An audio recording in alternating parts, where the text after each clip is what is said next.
EVS class 4.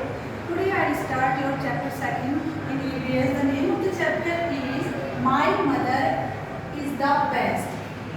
Now in this chapter you will study about the mother and the reproduction in animals and human beings. You will study about the reproduction in human beings and animals, stages of growth and frog. Now in this chapter you will go through the reproduction. It means that the way of the reproduction in human beings and in animals. बच्चे कैसे पैदा होते हैं, चाहे वो animals हो चाहे human beings हो, तो इसमें हम डिटेल में पढ़ेंगे और डिफरेंट टाइप्स ऑफ एनिमल्स किस प्रकार से डिफरेंटली रिप्रोडक्शन करते हैं. This chapter is related to know about the mother. Your mother is the best.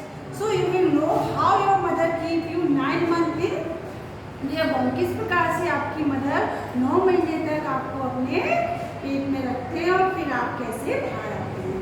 So now let's start from the book.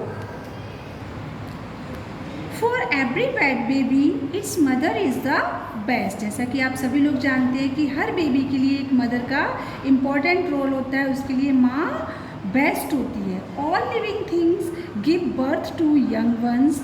और सभी जो लिविंग बींग्स हैं जिनमें जान है, लिविंग बींग्स क्या होती हैं, लिविंग थिंग्स जिनमें जान है, they can give birth to their young ones. वो बच्चों को जन्म दे सकते हैं. The mother and the father of the young ones are called the parents. और जो मदर और फादर होते हैं किसी भी बच्चे के, उनको पेरेंट्स कहा जाता है. पेरेंट्स मदर और फादर दोनों को कहते हैं. The process by which living things produce more of their own kind is called reproduction. जब कोई थिंग या कोई ह्यूमन बींग, चाहे एनिमल्स हो चाहे कोई भी हो, अपने जैसी ही कोई दूसरी संतान पैदा करते हैं तो उनको उस प्रोसेस को रिप्रोडक्शन कहा जाता है. रिप्रोडक्शन का मतलब प्रजनन या बच्चा पैदा करना. तो what is reproduction? The process by which living things produce more of their own kind is called reproduction. Reproduction in animals. Now in this paragraph we will study how the animals reproduce their babies or their children.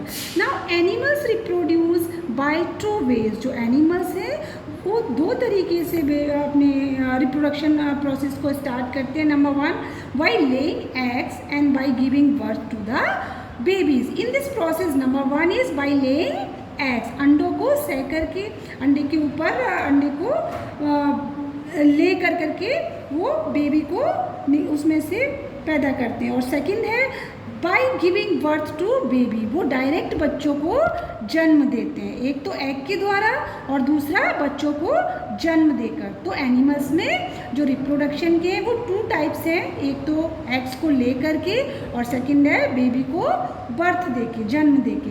Now animals that lay eggs are called oviparous. जो animals अंडे को सहते हैं उस process को oviparous कहा जाता है, मतलब अंडज, अंडे के द्वारा. अब इसमें जो आपका एग है वो फर्टिलाइज भी हो सकता है और अनफर्टिलाइज भी हो सकता है. मतलब जब वो ओपन होगा तो उसमें से कई सारी चीज़ें निकलती हैं, फिर आपका उसके साथ उस बेबी भी होता है. तो इसको ओविपेरस का प्रोसेस कहा जाता है. Now second type and those that give birth are called viviparous या viviparous. Both pronunciation are correct. तो जो सेकंड प्रोसेस है बेबी को बर्थ देने का एनिमल्स में, वो कहते हैं वाइविपेरस. इट मीन्स जो बच्चों को जन्म देते हैं, डायरेक्ट बच्चों को जन्म देते हैं, उस प्रोसेस को वाइविपेरस कहते हैं. Young ones of animals undergo many stages of growth and may or may not resemble their parents. और इस प्रकार से जो एनिमल्स के बच्चे होते हैं वो कई स्टेजेस से गुजरते हैं. इसका मतलब है कि उनका जो रिजेंबलेंस है, उनका जो प्रतिरूप है वो अपने पेरेंट्स की तरह भी हो सकता है और अपने पेरेंट्स से डिफरेंट भी हो सकता है. आप लोगों ने भी देखा होगा कई बार जो पेरेंट्स के बच्चे होते हैं उनका सेम टू सेम उनके फादर या मदर जैसा फिजिक होता है, और कई बार वेरी डिफरेंट. कोई कहता ही नहीं कि इनके बच्चे कोई भी चीज़ मैच नहीं करती है. हो सकता है वो दादा दादी या बुआ से मैच करती हो. So this is the young ones of animals undergo many stages. In this way, the process going forward. Now next topic is human life cycle. अब human life cycle का मतलब है मानव जीवन चक्र, किस प्रकार से हमारा जो लाइफ साइकिल है वो स्टार्ट होता है और किस प्रकार से हम आगे बढ़ते हैं. Human grow and age through various stages in their life time. अपनी जीवन भर मनुष्य कई स्टेजेस से, कई स्तरों से गुजरता है. Human babies develop within their mother's body for 9 month. जो ह्यूमन बेबीज़ हैं, जो मनुष्य हैं और उनके जो बच्चे हैं वो अपनी मदर के बॉडी के अंदर 9 मंथ तक रहता है, मतलब 9 महीने तक वो अपनी मदर की बॉडी के अंदर रहता है. देन दे आर बोर्न, और 9 महीने के बाद जब पूरा प्रोसेस हो जाता है उसके बाद वो बॉर्न होते हैं, जन्म लेते हैं. ए 1 year old child is called an infant. जब कोई बेबी 1 year का होता है तो उसको इन्फेंट या शिशु कहा जाता है.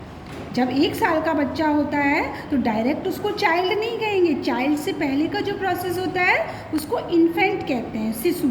A 3 year old child is called a toddler. और जब वो बच्चा 3 years का हो जाता है तो वो toddler के नाम से जाना जाता है. It means that what is toddler? A 3 year old baby is called toddler. Now slowly the child continues to grow till he or she enters teenage. और इस प्रकार से धीरे धीरे जो चाइल्ड है वो कंटिन्यू ग्रोइंग करता है, धीरे धीरे डेवलप होता है, बड़ा होता है और वो टीन एज में एंटर करता है. Teen age means the year 13 to 19 is called teen age. जो 13 साल से 19 साल तक की एज होती है उसको टीन एज कहा जाता है. ये आपका आगे लिखा भी है, the teenage period last from 13 to 19 years of age. यानी कि कोई बच्चा 13 से लेकर के 19 साल तक की आयु तक उसको टीन एज कहा जाता है, टीन एजर कहा जाता है. It is also called the adolescent period and the child is called an adolescent during this period. और इसी टीनेज में जो बच्चे बड़े होते हैं इस पीरियड को adolescent पीरियड के नाम से भी जाना जाता है, मतलब किशोरावस्था के नाम से भी जाना जाता है. और जो बच्चा इस अवस्था में आता है उनको किशोर कहा जाता है, मतलब adolescent कहा जाता है. Adulthood is the longest stage in human cycle. It last from 19 years till death. अब जो अडल्टहुड, वयस्कावस्था, जब बड़े हो जाते हैं 19 ईयर्स के बाद की जो एज होती है उसको अडल्टहुड कहा जाता है. तो ये हमारा 19 ईयर्स से स्टार्ट होकर के डेथ तक, जब तक हमारी मृत्यु नहीं हो जाती तब तक ये अवस्था चलती रहती है. कौन सी? अडल्टहुड, वयस्कावस्था.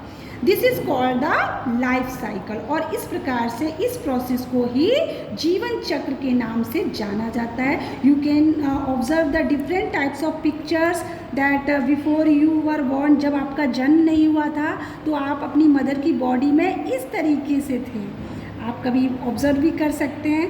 नाउ सेकेंड में व्हेन यू वर बॉर्न, जब आपका जन्म हुआ तो आप as a infant you can watch. Now in the next stage when you started to walk, जब आपने चलना स्टार्ट किया तो your process was like this. And now you are in 4th class, so your process is like this. Now at the next page we will study next.